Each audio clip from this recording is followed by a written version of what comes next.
Hello my dear friends. Veg ரெஸ்டாரண்ட்லேயும் கல்யாண வீட்லேயும் கிடைக்கிற ரொம்பவே ஸ்மூத்தான ரவா கிச்சடியோட ரெசிபி தான் இன்றைக்கி நம்ம வீடியோவில் பார்க்க போகிறோம். கிச்சடி கெட்டியாகாமல் இருக்கிறதுக்கான டிப்ஸை நான் உங்களுக்கு வீடியோக்குள்ளே சொல்கிறேன். வீடியோவை ஸ்கிப் பண்ணாமல் பாருங்கள்.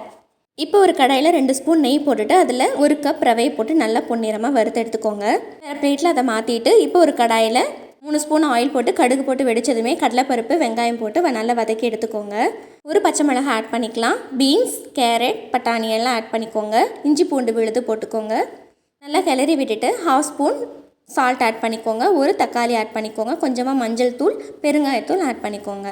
1 கப் ரவைக்கு 3 கப் வாட்டர் ஆட் பண்ணிக்கோங்க. இந்த மெஷர்மெண்ட்னால தான் உங்களுக்கு ரவா கிச்சடி ரொம்ப ஸ்மூத்தாக வரும்.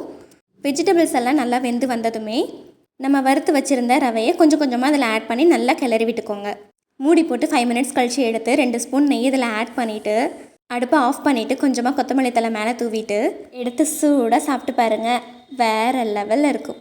இந்த வீடியோ பிடிச்சதானே லைக் பண்ணிக்கோங்க. என்னோடய சேனலை சப்ஸ்கிரைப் பண்ணிக்கோங்க. பாய்.